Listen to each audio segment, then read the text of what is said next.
আজকে আমি সকাল থেকে নিয়ত করেছি যে বাবরির মসজিদে যাই 1 টাকা পারবো নিজে মেহনত করে শরীর থেকে ঘাম ঝরিয়ে সেই পয়সাটা আমি বাবরির মসজিদে দান করব।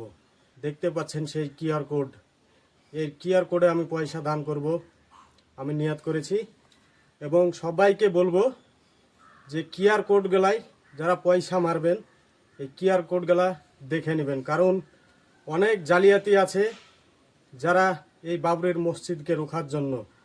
এই বাবরির মসজিদ আমাদের শরীরে রক্ত থাকা পর্যন্ত নিঃস্ব হতে দেব না, এটা আমাদের মুসলমানের ওয়াদা।